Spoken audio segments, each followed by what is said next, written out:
ciao Federica! Ciao, Come bonjour, ça va? bien et toi? Bien, merci.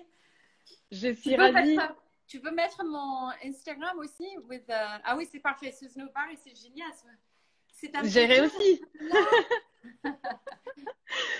Merci beaucoup d'avoir accepté notre invitation. Je suis ravie d'échanger avec toi aujourd'hui. C'est mon plaisir et je suis trop contente d'être, pas seulement être en live, mais avec vous. C'est quelque chose qui, je ne connaissais pas du tout. Moi, j'ai plus mes règles, je vous dis tout de suite. Je suis vieille et Non, non, non. oui, je n'ai plus mes règles, mais je pense que ce que vous faites, c'est absolument ingénieux. Et c'est incroyable pour les gens qui veulent être, comment dire, pour protéger la planète, pour avoir beaucoup plus de solidarité, ben, être plus autonome, vous dire. Et puis, c'est juste ingénieux. How do you say ingenuous? It's amazing. Merci. Bah écoute, je suis ravie que tu aies commencé par ça. Justement, quand on a parlé ensemble avant ces lives, on se disait que bah, c'était bien déjà au-delà de nous présenter, de présenter Fempo pour les personnes qui nous suivent de ta communauté et qui peut-être ne connaissent pas encore Fempo. Donc bah, déjà, je vais commencer par me présenter pour tous ceux qui ne me connaissent pas. Moi, je suis Federica et chez Fempo, je m'occupe de la communauté. Je gère l'équipe, les petites fées qui répondent à toutes nos clientes chez Fempo. Et donc, Fempo, comme tu l'as dit, bah, c'est une création vraiment géniale de Claudette et Fanny, qui sont nos cofondatrices, qui ont pensé à changer les games dans la vie des femmes et ont pensé justement de créer une culotte menstruelle où les femmes ne descendent pas à compromis entre les conforts et les bien-être, avec évidemment un aspect aussi écologique qui n'est pas centrale, mais qui évidemment, on les retrouve aussi. Et aujourd'hui, bah, on t'a invité parce que chez Fempo, on a créé un mouvement. C'est vraiment un mouvement, c'est pas seulement un produit, où on parle beaucoup de empowerment, de power dans la vie des femmes, de la force et l'envie des femmes de prendre leur place. Et donc, un thème central dans ces parcours est la confiance en soi. Bah maintenant, je te laisse la parole pour te présenter parce que ton parcours est un remarquable exemple de comment la confiance en soi est fondamentale pour prendre sa place. Oui, ben merci beaucoup, Federica. Je me posais un peu la question pourquoi on me voit comme ça, quelqu'un qui a beaucoup de confiance. Et c'est vrai que quand j'étais jeune, j'avais l'air d'avoir beaucoup de confiance, mais ça a été souvent un masque. Je peux revenir à ça après. Je m'appelle, oui, Suzanne Barney et j'ai créé Breathe in Paris et j'habite à Paris, je suis américaine. Et je suis venue à Paris en 90 avec beaucoup de confiance. Et depuis, j'ai eu une vie où j'ai déménagé beaucoup avec mon mari, avec mes enfants. Et j'ai eu une carrière dans la mode pendant 27 ans, jusqu'à il y a 2 ans, 3 ans. Et parallèlement, depuis 15 ans, j'avais une vie très parallèle, très spirituelle, un chemin que je dois dire, qui m'a permis de garder la force et la confiance en moi dans la mode parce que c'est quand même un métier qui suce la confiance, qui, euh, qui, qui joue toujours avec ta confiance. Et je pense que je me suis euh, en ayant une carrière qui était très successful, qui était bien dans la mode, mais qui était dure, j'ai pu exercer et pratiquer la confiance tous les jours en fait. Et puis étant consciente de ce que je faisais parce que j'étais déjà sur le chemin spirituel avec le Reiki que j'ai commencé il y a 15 ans, j'ai pu utiliser toutes mes expériences comme leçon de vie au lieu de blocage, même s'il y avait quand même des blocages. Et puis là, alors, Breathe in Paris, j'ai créé il y a 2 ans, mais ça fait depuis 10 ans que je fonce sur ce côté, que je veux, que je vois les clients en privé, que je travaillais dans la mode, mais aussi que je voyais mes clients en privé, que je disais que je suis maître de Reiki et que c'était pas toujours évident. Et puis aussi des questions sur est-ce que je suis fashionista ou est-ce que je suis spirituelle et est-ce qu'on peut cohabiter ensemble en ça? Et alors, beaucoup de questions, beaucoup de gens qui se moquaient de moi. Et alors, quand j'ai dit que j'ai créé Breathe in Paris il y a 2 ans, c'était vraiment le moment où je me suis dit, c'était juste avant mes 50 ans, juste ce moment où je me suis dit, je vais le faire et je m'en fous et que je dois m'assumer. Et c'était Breathe in Paris pour moi qui était ça. J'ai eu plein de différents noms pour les autres choses que je faisais dans le Reiki, The Reiki Suite, The Reiki Room. Et puis Breathe in Paris, c'était sans le mot Reiki. Et pour moi, c'était peut-être fondamental dans mon succès. Pas seulement parce que les gens ne comprennent pas le Reiki, mais c'est parce que aussi j'avais du mal à expliquer c'était quoi le Reiki et j'avais moins de confiance. Et alors, juste ayant le nom Reiki dans un titre, ça me mettait un peu en manque de confiance. Et alors, le Breathe in Paris, juste pour finir, c'est une combinaison de Reiki, de méditation, de breathwork et de coaching ou de développement personnel. C'est très important pour moi. Ce n'est pas seulement que tu viens méditer, que tu fais un breathwork avec moi ou que tu fais du Reiki. Je veux mettre tout ça ensemble et voir comment on peut aller à l'intérieur de vous avec des mots, mais avec de l'énergie, avec le cerveau, mais aussi avec notre souffle et mélanger tout ça. Et mon but, c'est de pouvoir vous faire réfléchir. Et ça, je pense que je fais.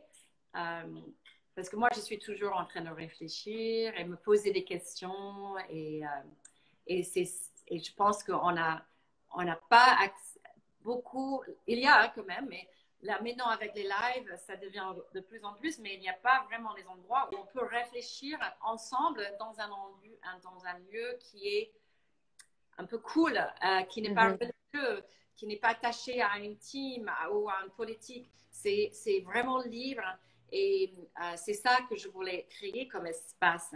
Et avec les lives, c'est encore mieux parce qu'on peut faire même soit chez nous, chez soi, mais avec cette communauté qui est liée, que je remercie parce que j'ai grandi énormément dans les dernières 7 semaines. Mes followers, et je vous remercie, et Fempo, et c'est pas vraiment... ça donne de la confiance, mais en même temps, je donne de la confiance aux autres parce que je le fais et peut-être ça vous rappelle que tout le monde peut faire. Absolument. Bah, merci beaucoup pour cette présentation. D'ailleurs, il y a quelque chose dont tu viens de parler. Enfin, quand tu as dit, bah voilà, j'allais vers mes 50 ans et c'était le moment de prendre une décision, de faire quelque chose, de mettre en place tout ce que j'avais appris avant. Et justement, ensemble, quand on s'était appelé, enfin, tu m'as dit quelque chose que tu fais pendant tes séances, que je trouve un exercice formidable. D'ailleurs, je l'ai fait. Ça veut dire proposer en fait, même à ceux qui nous suivent maintenant pendant les lives, de dire on va prendre un papier, on va prendre un stylo et on va se poser la question qu'est-ce que je ne veux pas regretter dans ma vie? Si je n'étais pas là demain, si en fait je suis dans ma tête d'ici un an, qu'est-ce que je ne veux pas en fait avoir renoncé, fait ou pas fait, parce que ça aussi, c'est de la confiance, enfin, savoir dire non comme savoir dire oui. Donc, est-ce que peut-être tu peux mieux expliquer cet exercice et peut-être inviter ceux qui nous suivent à faire cet exercice avec nous, parce que je trouvais que c'était hyper intéressant. Oui, merci. Oui, allez-y, prenez un journal si vous avez un cahier, un carnet, papier, peut-être votre téléphone, mais non, votre téléphone, il faut que vous regardiez. Et prenez un moment pour vous asseoir, vous êtes bien, vous regardez autour de vous, vous êtes dans votre salon, votre salle à manger, chez vous, quelque part, peut-être maintenant dehors en plus, et, et fermez vos yeux, écoutez-moi, et fermez vos yeux et prenez un moment juste pour vous poser dans votre corps et que moi, je me sens bien. Là, je suis assise en tailleur, ma jambe gauche, c'est devant ma jambe droite. Je prends le luxe de pouvoir me voir avec les yeux fermés et puis avec un petit souffle, peut-être une grande inspiration pour créer de l'espace parce que vous étiez pressé pour être là à l'heure et que vous avez d'autres choses à faire et il y a des soucis, des inquiétudes, etc. Mais quand on prend le souffle, on retrouve l'espace pour trouver vraiment, pour connecter à cette partie de nous qui est toujours couvert par les choses à faire et à nos pensées qui sont toujours comme les singes qui sautent d'un arbre à un autre. Et prenez un souffle. Et aujourd'hui, c'est le 13 mai 2020. Il est 16h42 à Paris.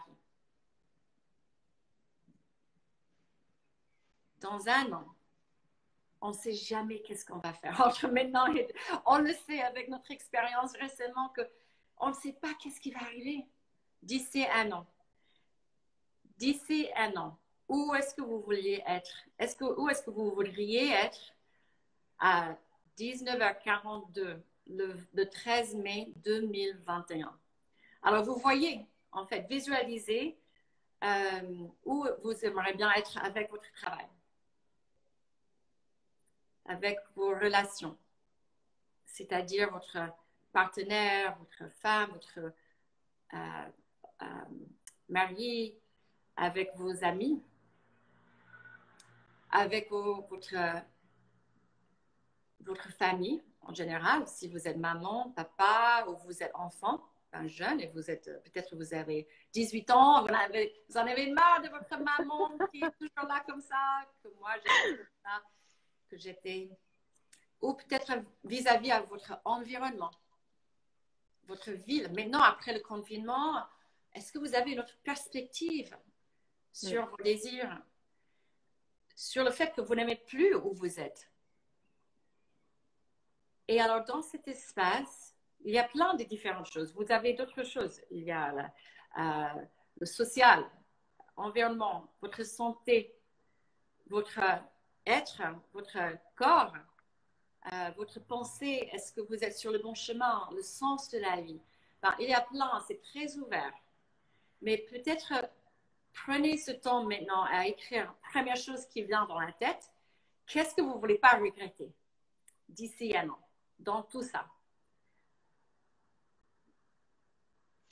Et bah, du coup, je trouve que c'est, enfin, les temps que les gens peut-être qui nous suivent font l'exercice, j'ai envie de dire ce que j'ai ressenti moi quand j'ai pris le temps justement de me poser avant cette conversation avec toi. C'est l'effet que parfois, même l'effet d'écrire en fait ce qu'on veut ou ce qu'on veut pas nous ramène en fait à nos peurs. Enfin, nos peurs personnelles, quelque chose qu'on porte en fait avec nous depuis longtemps, peut-être quelque chose qu'on ne connaît pas, mais qui nous fait peur, ou même la peur en fait du regard des autres. Mais complètement. Et c'est pour ça qu'on n'a pas encore fait. C'est pour ça qu'on n'a pas encore fait. Et que c'est toujours là, devant nous, un peu comme un nuage. Et que tu le vois, mais tu ne peux pas toucher, tu ne peux pas définir. Et comme tu dis, quand tu l'écris, tu définis qu'est-ce que je veux. Je ne veux pas regretter de ne pas avoir dit I love you, quitter mon travail, changer de carrière,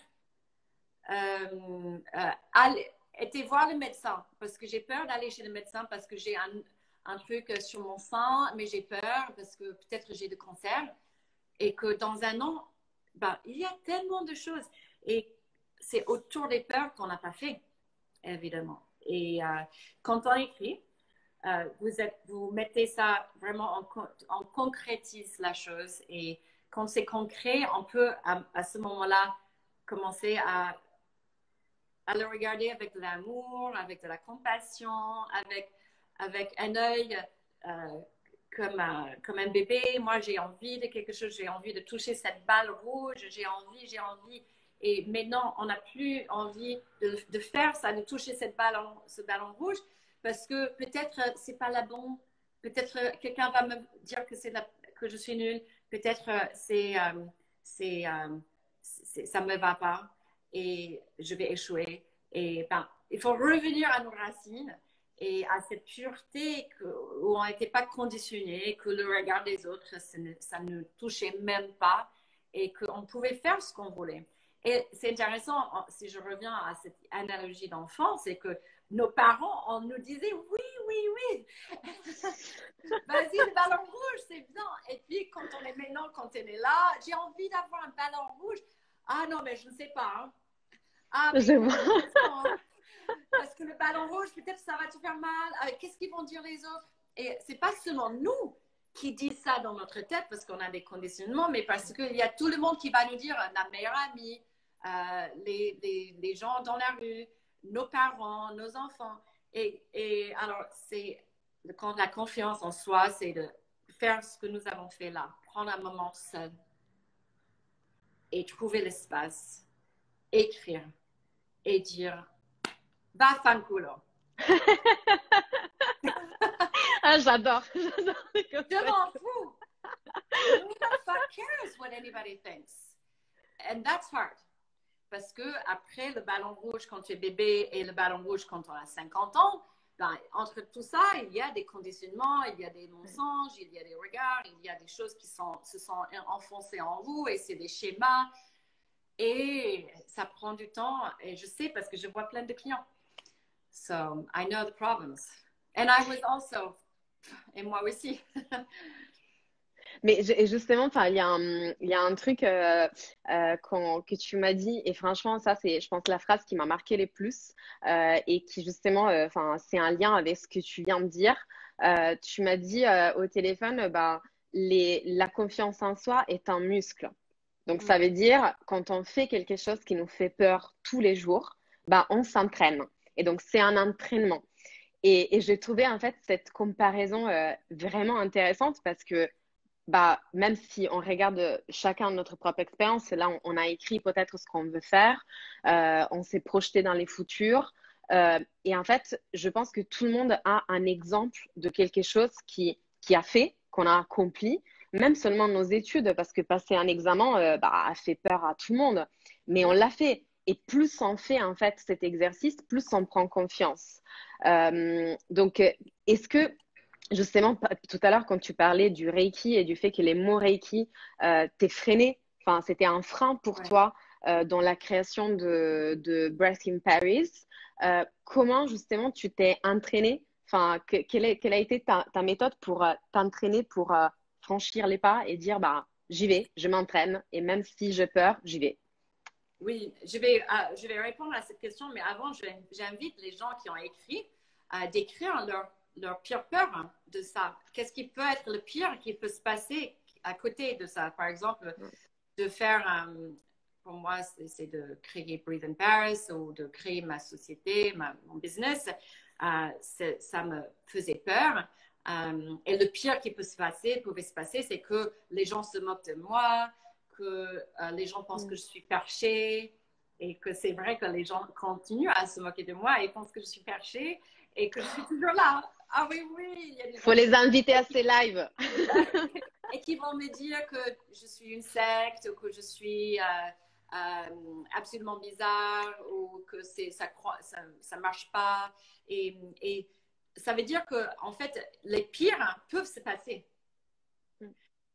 Mais, et puis je vais répondre à ta question à propos de tout ça. Le pire peut se passer, mais à un certain moment, tu as ce muscle que tu as pratiqué tellement qu'à la fin, quand quelqu'un me dit mais c'est quoi ce truc Reiki?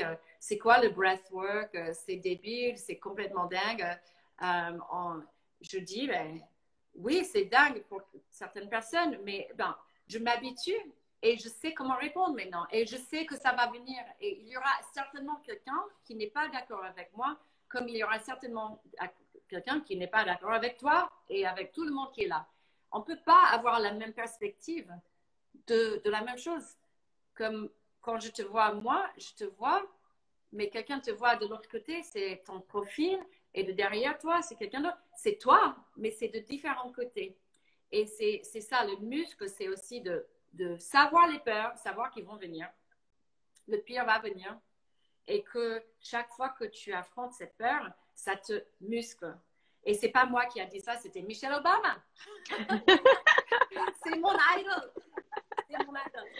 So, pour répondre à ta question, Federica, j'ai lâché prise. Alors, la question pour revenir, c'était comment est-ce que j'ai affranchi la peur de parler de Reiki quand c'était quelque chose qui me freinait.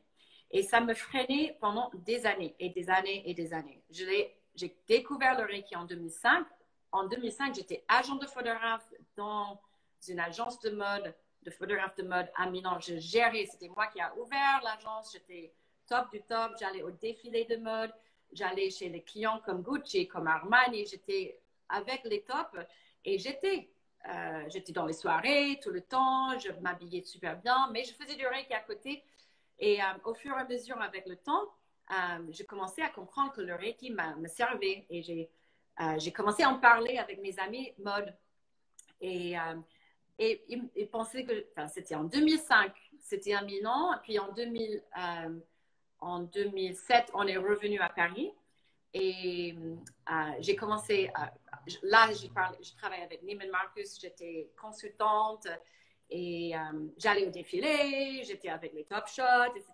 Et j'ai commencé à parler du Reiki parce qu'on avait des dîners ensemble, on était dans les limousines ensemble et on parlait amicalement. Et je disais à ces gens et aussi à mes amis au dîner, très mondain, ouais, je fais du Reiki parce que j'étais fière. Pour moi, c'était le Reiki qui m'avait sauvée parce que j'étais en burn-out en 2005 et j'étais amoureuse de Reiki. Mais les gens disaient, mais c'est quoi? C'est rien, ça ne marche pas. Comment tu sais que ça marche? Et c'est quoi la preuve? L'énergie, etc. Ben, c'était pas du tout bien vu. Mais j'ai continué à faire des formations. Je suis devenue maître de Reiki en 2012. Et j'ai commencé à voir les clients en 2011. Et à ce moment-là, au dîner mondain, toujours, et au défilé aussi, je continuais à en parler parce que je voulais avoir des clients à ce moment-là. Et le pire, c'était que j'étais à dîner, par exemple, avec mes copines qui étaient mes clients. Toutes mes copines de la mode étaient mes clients. Je faisais gratuitement au début et puis je commençais à demander de l'argent petit à petit. Et alors, surtout pour mes amis gratuitement. Et puis, ils disaient à table, on était pétés. Ah oui, Susan a fait du Reiki. Elle m'a changé, elle m'a aidé à faire ça. Et puis, les mecs, normalement, c'était les hommes. Désolée pour les hommes, mais c'était ça. C'était, ben, c'est quoi ce truc-là? Et je ne me rappelle plus qu'est-ce qu'il disait, mais je me sentais stupide. Et mon mari, que je l'aime, il est là à côté maintenant. Il suivait le rythme, il suivait le courant des hommes. Alors, il disait, ouais, elle est complètement folle, ma femme. Et alors, je l'aime. Et pourquoi je l'aime? Pourquoi j'aime ces hommes? Pourquoi j'aime ces gens, pas seulement les hommes, les femmes aussi, qui m'ont tellement questionné, qui se sont moqués de moi tellement, qui m'ont fait sentir vraiment stupide et débile et que j'étais pas sur le bon chemin et que je devrais peut-être me taire. Et en fait, il y avait des moments quand je me disais, ben, quand quelqu'un me demandait qu'est-ce que tu fais, et je disais je fais du Reiki, ben, dans 2 secondes, il m'interrompait. Alors je me disais, ben, la prochaine fois on me demande qu'est-ce que je fais, je vais juste dire je travaille dans la mode. Et je ne vais pas en parler de ça. Et pourquoi je dis que c'est des cadeaux, ces gens? Parce que je me suis jamais pliée en deux pour leur plaire. J'ai continué. Et le fait que j'ai continué sans avoir un applaudissement, sans avoir la reconnaissance, j'ai continué moi-même et ça m'a renforcé ma confiance en moi parce que je l'ai trouvé à l'intérieur de moi et pas par le regard des autres. Et puis quand mais ça a continué jusqu'à il y a 2 ans et demi. Ça m'a pris du temps, etc. Ben, c'est long mon histoire. J'ai écrit un livre, alors il y aura dedans le livre. Dans mon site, il y a pas mal aussi sur mon site, susanoubarry.com. Mais il y a 2 ans et demi, j'étais super triste, j'étais déprimée. Parce que chaque fois que je déménage, je suis super déprimée. J'ai déménagé presque tous les 3 ou 5 ans, depuis 96. Oui, 18. Non, 88. Et chaque fois que je déménage, je perds ma confiance. Parce que je perds mon identité par rapport à une langue, par rapport à mes amis, par rapport à comment dire, ma structure, mes habitudes. Ouais. Tes points de repère. Comment? Tes points de repère. Exactement, en fait. Mes points de repère, Federica. Et sûrement, vous avez déménagé, toi tu as déménagé, tu es partie de l'Italie, de Milano. Et, tout à fait. C'est pas facile de déménager, et puis chaque fois je déménage, même si je reviens dans le même pays, il faut reprendre, on a changé nous, et puis les autres n'ont pas changé. Et il y a 2 ans et demi, j'étais déprimée parce que mes enfants étaient partis de l'école de chez nous parce qu'ils sont grands. Et on est revenu ici sans les enfants et je me sentais super triste. Je savais pas qui j'étais en fait parce que c'était comme un déchirement. Oui. Et j'avais plus le besoin d'être maman comme avant. Et ça, c'était difficile. Et puis, deuxième, je commençais ma pratique, ma Breathe in Paris, que je ne savais pas que c'était Breathe in Paris. Pour moi, c'était Reiki et coaching. Et que je n'avais pas de maison au début. On était dans un appartement petit pendant 3-4 mois. Et, bon, j'étais déprimée. Et puis, j'ai un coach. J'ai un coach que je vois. Moi, je suis coach, mais j'ai un coach. Et elle m'a dit, je sens qu'il y a quelque chose qui ne va pas avec le Reiki et toi. Et quand elle m'a dit ça, j'ai commencé à pleurer. Et alors, pour les gens qui me suivent et qui m'écoutent, ça peut être quelque chose en toi. C'est mon histoire. Ce n'est pas le fait que c'est Reiki ou que j'ai déménagé. Peut-être vous voyez dans mon histoire, dans quelque chose en vous, n'est-ce pas? Les cœurs il y a quelque chose qui, quand tu le dis, ça te rend triste, comme s'il y a une trahison, que ça sent, c'est pas bon. Alors, en fait, quand tu as la confiance et que tu sens pas bien, il y a un déchirement. Tu dis que tu aimes quelque chose, mais en même temps, tu n'aimes pas. Et en fait, c'était ça, my love and hate relationship with Reiki, que je l'aimais parce que ça m'a aidé à être calme et être présente. Et ça m'a vraiment sauvé mon mariage. Ma famille, mes enfants, je pense, le Reiki, il y a longtemps et tous les jours. Mais aussi, j'avais je détestais le Reiki parce que ça me faisait sentir petite par rapport aux autres et le regard des autres. Et en fait, j'ai dit fuck you Reiki. I know, it sounds terrible. Non. J'ai dit c'était janvier 2018. Je pense, 2018, j'ai dit, you know what, I don't believe in angels, I don't believe in Reiki, je crois plus dans mes anges, je crois plus dans mes guides spirituels, je crois plus dans le Reiki, le pouvoir du Reiki, l'énergie, je m'en fous. Et j'ai pris mes bagages, c'était planifié, pour aller à Los Angeles pendant 3 semaines avec mes enfants et j'ai laissé tomber le Reiki. J'ai arrêté de faire du Reiki tous les matins, que je fais tous les matins depuis des années, et j'ai fait la grève. Et c'est ça, lâcher prise, c'est ça. C'était ça qui a complètement bouleversé parce que c'était à ce moment-là que j'ai dit oui au breathwork, que ma sœur essayait de me faire essayer depuis 3 ans, que je disais toujours no au breathwork. Et en fait, en fermant une porte, j'ai trouvé une autre. J'ai ouvert une autre. Et quand j'ai découvert le breathwork, j'ai dit, c'est ça la clé. Et j'ai dit, je mets les deux ensemble. Et maintenant, il y a un sens. Et j'ai compris que dire Reiki à tout le monde, même aujourd'hui, ça, même si j'adore le Reiki, et je vais essayer de changer l'image du Reiki, c'est ma responsabilité. Je veux faire ça. Parce que je suis moderne, j'aime bien boire, j'aime bien faire la fête, mais je suis spirituelle. J'ai les Je deux comprends. mais le Reiki, ce n'est pas encore là en France. Et le breathwork, oui, parce que tout le monde respire. So pour moi, la clé pour moi, vraiment pour résumer la question, c'est que je me suis rendu compte ma relation avec le blocage que j'avais, ma peur, c'était le regard des autres.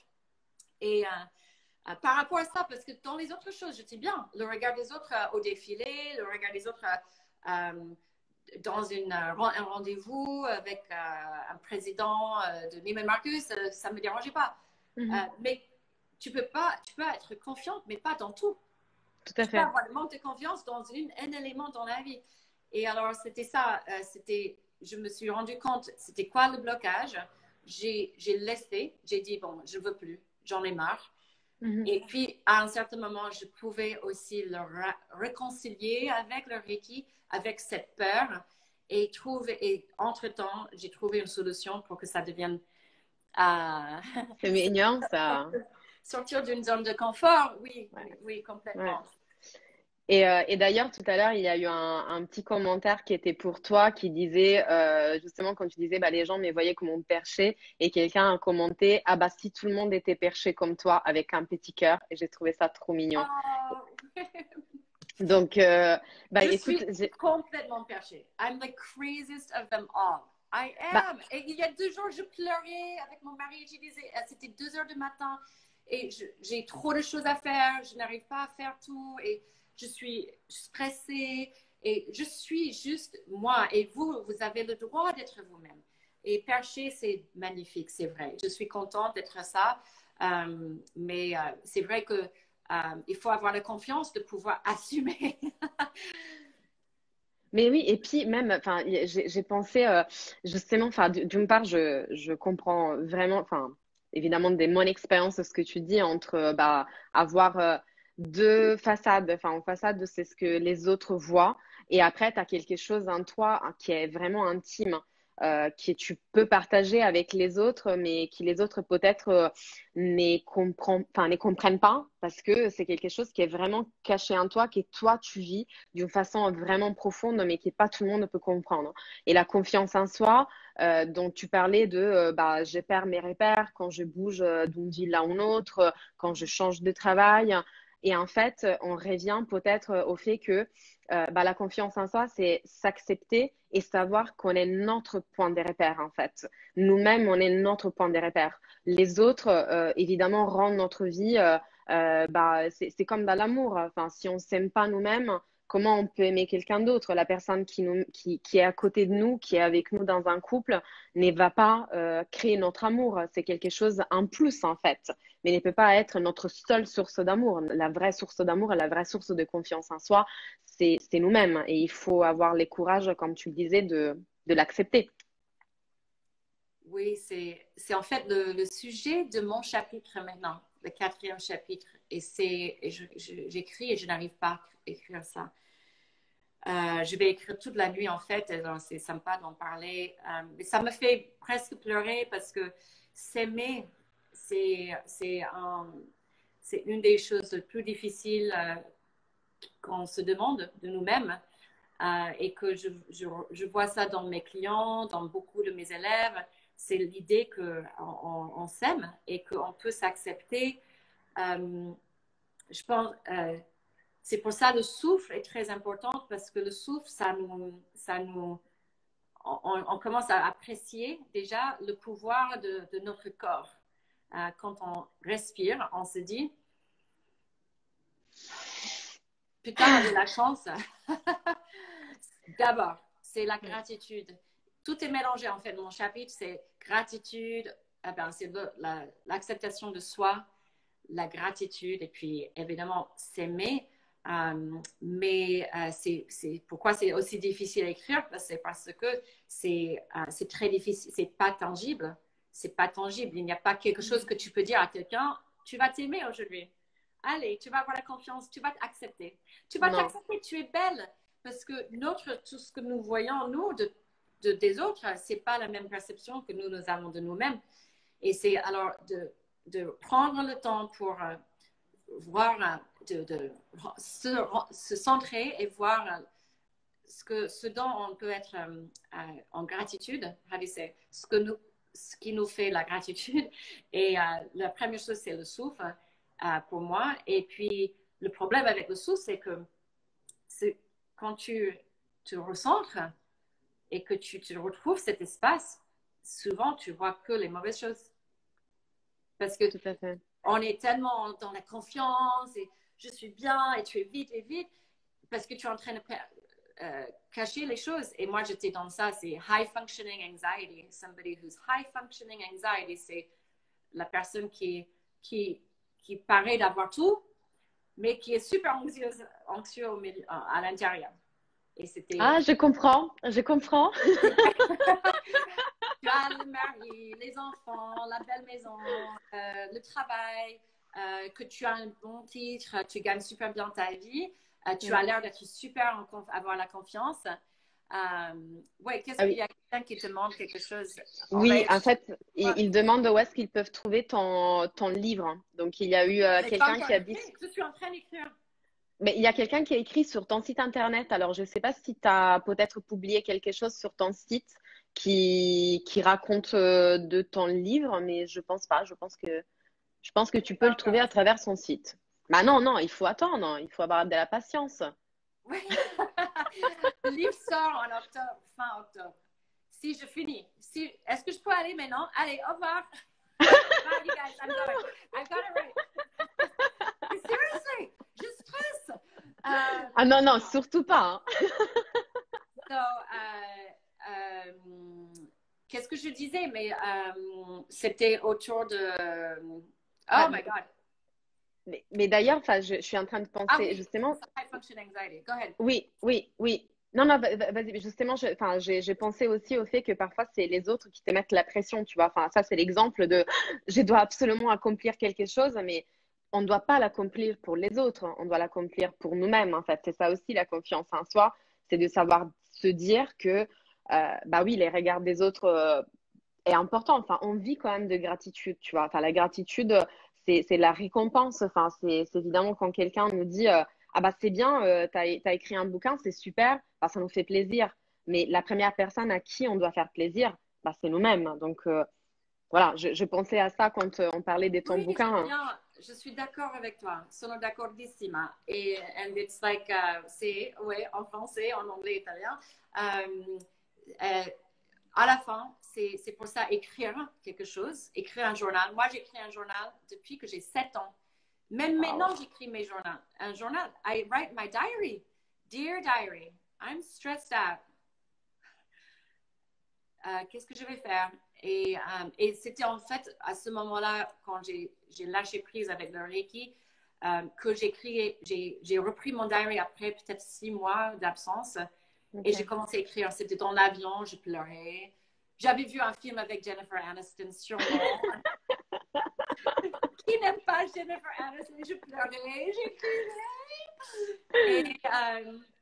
Et puis j'écris aussi qu'est-ce que je veux. Et je veux absolument me retrouver. Et je dois trouver une solution. C'est affirmé. Et depuis toujours, j'ai toujours, même si j'étais high functioning anxiety et que je pensais aux autres, etc., j'ai pu, à chaque moment, à la fin, euh, aller au-delà de ce qu'ils pensaient les autres. Et c'était avec beaucoup d'intention. C'était avec beaucoup d'intention. Et c'est drôle parce que je viens de recevoir un message de la personne avec qui j'écris le livre. J'écris avec Emily Vertou, qui est de Le Figaro. Et Ok. on écrit ensemble et elle m'envoie des suggestions pour le livre. Voilà. So, vous êtes là. Quand le livre sort, vous pouvez dire que vous étiez là.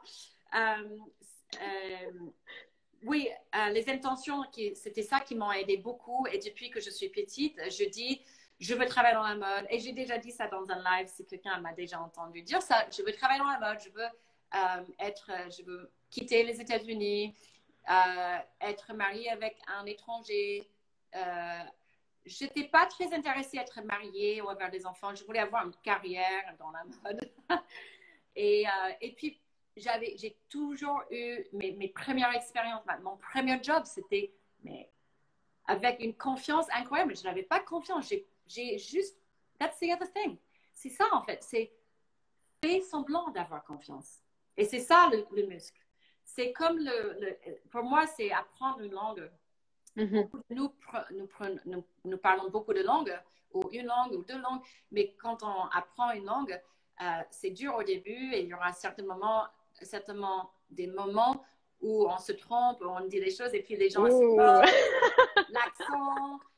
Moi, je me rappelle, je disais des choses, je suis excitée. Ah, je suis excitée.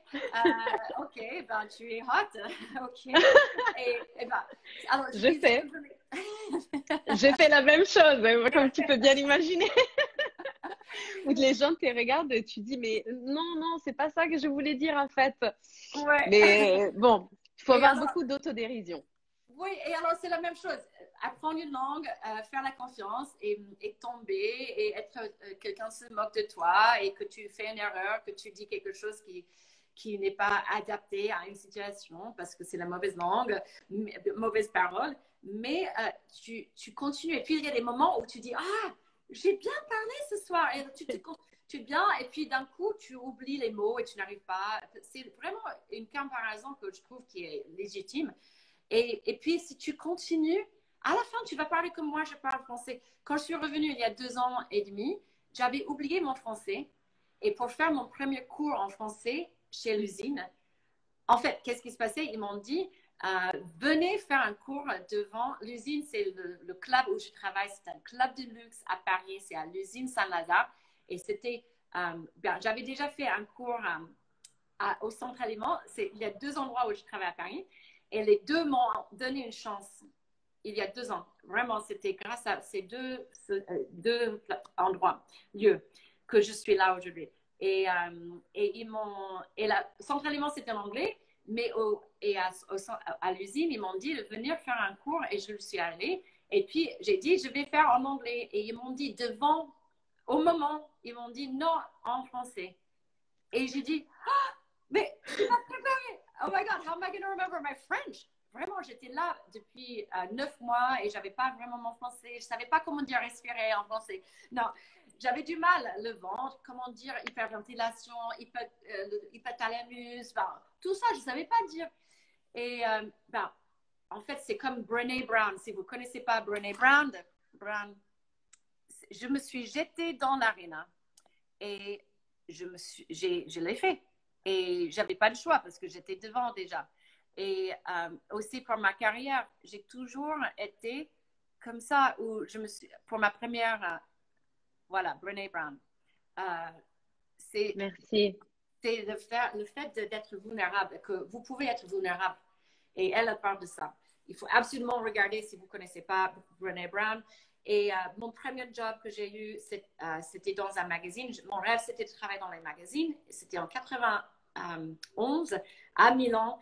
Et je suis allée avec mon papier, mon CV, qui était petit. Hein? C'est pas comme le mien maintenant. C'était petit. Et j'ai mémorisé sur un post-it qu'est-ce qu'il fallait dire. Et c'était à Della Schiava Editori, c'était Harper's Bazaar et Cosmopolitan. Et à l'entrée, la réception me demande comment je peux vous aider. Posso aiutarla? Et j'ai dit, ho un appuntamento con il presidente. Et sono passata. Et j'ai dit, j'ai un rendez-vous avec le président. Et j'ai foncé. J'ai même pas laissé le temps qu'elle me demande. Et j'ai marché, je me suis retrouvée dans un bureau, je ne sais pas qui, et j'ai vu une femme qui était comme toi, belle, et cheveux longs, italienne, et j'ai dit, ciao, io vorrei un stage.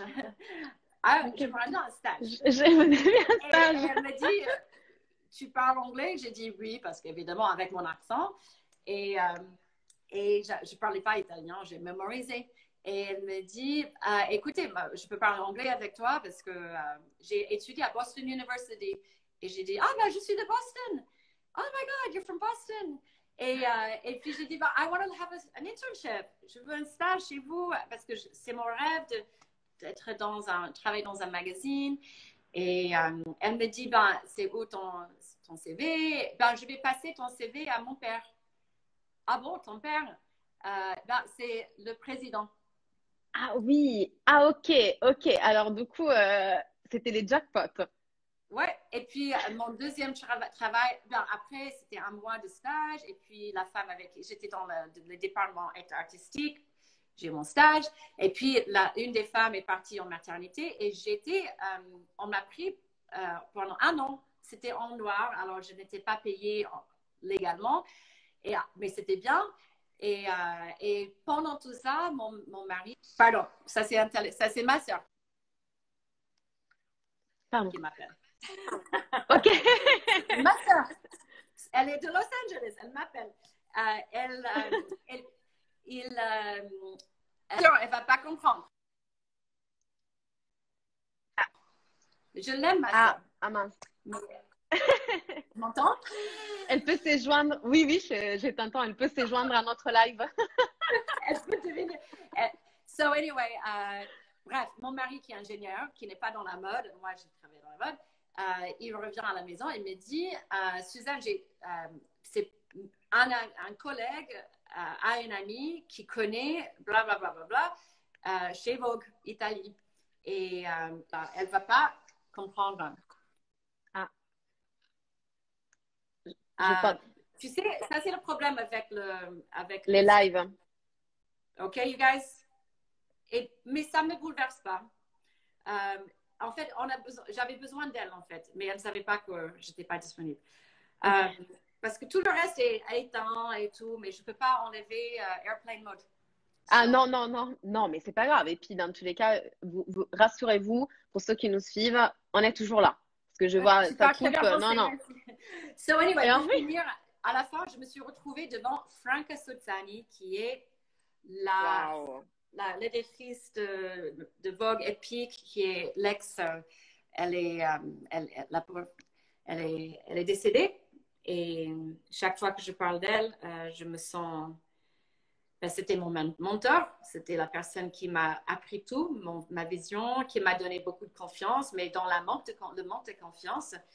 Mais c'est vrai que j'étais embauchée par Franco Sozzani chez Vogue Italie Wow. et j'ai travaillé pendant 6 ans. Et puis après, on a déménagé à Casablanca et j'étais art director, fashion director. Alors, j'ai eu toujours des intentions. J'ai toujours assumé ce que je voulais faire. Je prenais soin de moi. Je prenais de l'action. Je faisais des choses qui me faisaient peur. Et je ne savais pas toujours où j'allais. Et je savais que je voulais faire quelque chose, je voulais faire une différence, que je voulais travailler dans la mode, etc. Et je n'aurais jamais su que j'allais faire Reiki, breathwork. Mais c'est ça en fait, la confiance, c'est comme la vague qui t'apporte. Il y a des ups and downs et que ça va te pousser. Mais si tu es contre cette vague, c'est la résistance. Et moi, pour revenir, pour que ça devienne cercle, quand j'essayais trop d'expliquer à tout le monde le Reiki, quand je voulais trop que le Reiki soit accepté par cette société qui n'est pas prête, c'était à ce moment-là que je suis rentrée dans le mur. Et quand on rentre, et on a parlé de ça dans un autre live sur les rêves, quand on est, how do you say, when you hit the wall too many times, Quand tu frappes ta tête contre les murs, hein, quand tu tapes ta tête contre les murs trop de fois. À un certain moment, tu dois aussi te rendre compte que il faut retourner en arrière et prendre notre chemin. Et c'est ça que j'ai fait quand j'ai dit fuck it, it's like lâcher prise, c'est ça en fait le lâcher prise. Et puis, et ça peut être dur ce moment-là. Tu peux perdre toute ta confiance, tu peux te dire mais qu'est-ce que je fais, c'est quoi le sens? Mais il faut juste continuer. Et il y avait des moments où je suis restée, quand je suis arrivée il y a 2 ans et demi, quand je restais au lit jusqu'à 2 heures de l'après-midi. Je n'avais pas envie de me réveiller. Et en fait, j'aurais fait ça pendant le confinement. J'aurais fait ça parce que j'étais malade. J'étais très, très malade. Mm. je pense, le Covid. Euh, et, mais j'ai vu que tout le monde était en train de commencer à faire les lives. Et mon premier live, c'était le 26 mars. Et j'avais le choix de rester au lit parce que j'avais envie. J'étais triste, j'étais déprimée. Je peux être déprimée même ce soir. Bien sûr, bien sûr. C'est des C'est pas sentiments. que je suis déprimée pour la vie. Je peux avoir un moment de tristesse et de doute. Mm. Et, de, Ouais. et au début de confinement, j'avais ça parce que j'étais physiquement, mais très, très, très, très mal. Mm. Fièvre, mal de tête, mal de dos, tout ce que tu... Oh la mince. toux. Et j'ai dit, ben, et puis j'avais des interviews, j'avais Playboy qui m'appelait, j'avais D Magazine qui m'appelait, j'avais RTL qui m'appelait. J'étais demandée et j'avais pas envie. Mais j'ai dit, j'ai pas le choix.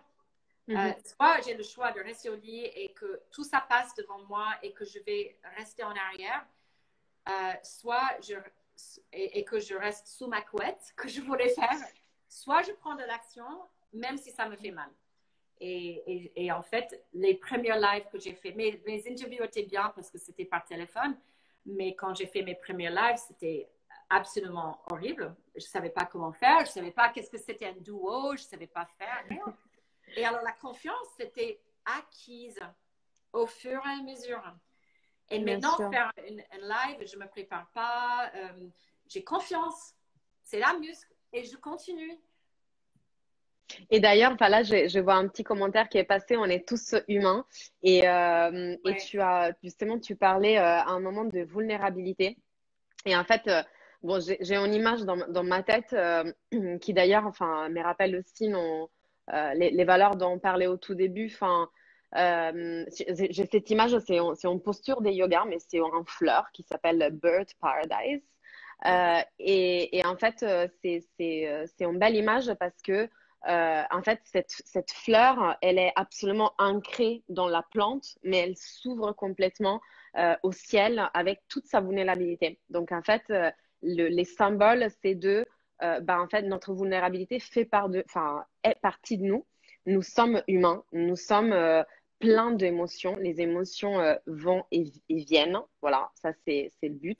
Mais quand on est ancré en quelque chose, quand on est ancré en nous, quand on a confiance en nous, on sait que même si, comme tu le disais, il y a des moments où on peut être up and down, où on fait face à quelque chose qui bouleverse notre confiance en nous, parce que même si on est préparé, bah, il peut y arriver un truc qui nous bouleverse. Mais si on est ancré en fait en nous, si on se fait confiance, bah, notre vulnérabilité devient plutôt une force et n'est pas une oui. faiblesse. Et c'est ça que j'essaie de faire. Hier, j'ai fait un story sans maquillage, j'étais triste un peu. Et puis là, je vous dis qu'il y a 2 jours, j'étais angoissée. Et dans mes cours, c'est mon but, c'est de vous faire sentir et vous donner la permission de sentir parce que c'est ça la vulnérabilité. Et j'ai beaucoup de clients qui viennent me voir pour du coaching de business parce qu'ils ont une idée et qu'ils ont peur et je les aide je les accompagne de A à Z, de l'idée jusqu'à la concrétisation. Et une des choses qui est le plus difficile pour la plupart de ces clients, ces élèves, c'est qu'ils ont peur de faire voir qu'ils sont vulnérables, eux aussi, ils ont... Et moi, j'ai eu ça aussi. C'est qu'ils sont pas aussi forts qu'on pense. Et j'avais du mal quand j'ai déménagé à Vancouver de Paris. Ben, c'est difficile à comprendre le trajet de la vie, mes chemins. En 2012, j'avais du mal à cohabiter cette vie, ces deux vies, ces deux mondes, le monde de la mode et le monde de la spiritualité. Et en fait, j'ai fait la grève sur la mode. Là, j'aime bien dire que j'ai fait la grève. Plusieurs fois, j'ai dit ça, je vois. Et j'ai dit, je veux pas travailler dans la mode et je veux plus parler de la mode. Et je vais juste dire que je suis spirituelle et j'étais très spirituelle. Je parlais des anges, des guides et je faisais des hôtels où on mettait des cristaux. Ben, je suis très comme ça, mais je ne fais pas voir ça parce que ça ne vend pas. Et je peux être avec mes clients. Et au fur et à mesure, je pense que ça va sortir. Mais au premier plan, je ne fais pas voir ça. Et à ce moment-là, j'étais complètement dans ça. Et en fait, être vulnérable, je ne voulais pas faire voir un côté qui était une force. C'est intéressant. Et alors, la vulnérabilité, c'est différent. C'est que tu peux être super douce et que tu as les cristaux, la spiritualité, et tu ne veux pas voir que tu étais forte et que que tu dansais et que tu aimes boire du vin, etc. So, la vulnérabilité, c'est intéressant. Il y a plein de différentes facettes de ça. Mais il faut vraiment lire le livre Daring Greatly de Brené Brown. C'est magnifique. Bah, merci pour cette référence. J'ai hâte. Je l'ai jamais lu, hein, donc je vais découvrir ça après le live. Il y a eu des commentaires. Merci à vous. Spiritualité encore vue comme Ouais. manque d'ancrage. Ouais. Mais bah oui. Oui. Et alors, si moi je peux commencer petit à petit, je ne vais pas forcer les choses, en parler. Déjà, quand j'étais sur Bâche l'autre jour, il y a quelqu'un qui a écrit une secte. Je donnais mon cours et j'étais dans mon cours et je lisais ça. Il y avait d'autres gens qui disaient comment ça se fait que vous faites ça sur un compte de mode, pourquoi ils mélangeaient la mode et la spiritualité. En fait, j'ai répondu à ça live. J'ai dit, vous savez que j'ai travaillé 27 ans dans la mode, monsieur ou madame, parce qu'il faut aussi se défendre. Bien sûr. Mais c'est vrai qu'il faut aussi les laisser. Ces gens-là ont une perspective. Les gens qui vont vous regarder mal avec leur regard à eux n'ont pas tort. C'est qu'ils ont une perspective qui est narrow-minded, qui est renfermée. Et ils n'ont pas tort, comme j'ai dit, que toi, tu as une look différente que de derrière, de ton côté, etc. Et que si je viens cette salle où je suis, ma salle, avec la lumière, c'est une chose, et si j'enlève la lumière, c'est une autre. Mais c'est la même chose. Et on peut regarder une chose avec différentes perspectives. Alors, il ne faut pas être fâché. Comme mon mari, quand il se moquait de moi et mes amis, c'était juste un cadeau et que eux, ils ont le droit de penser que le Reiki est complètement dingue. Parce qu'il n'y a pas la preuve, etc.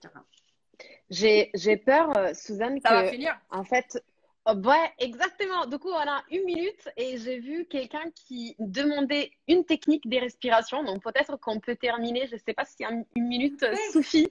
Vite fait, c'est les grands soupirs. Pour bien respirer, il faut toujours respirer par le ventre. C'est ici qu'il faut respirer. Et par le nez. Quand vous êtes stressé, quand je suis stressée à 2 heures du matin, 3 heures du matin, je prends une grande inspiration par le nez doucement. Et puis, vous expirez par le nez plus longtemps. Et vous dégonflez le ventre. C'est ça. C'est le ventre qui compte le plus. C'est comme si vous remplissiez un verre d'eau.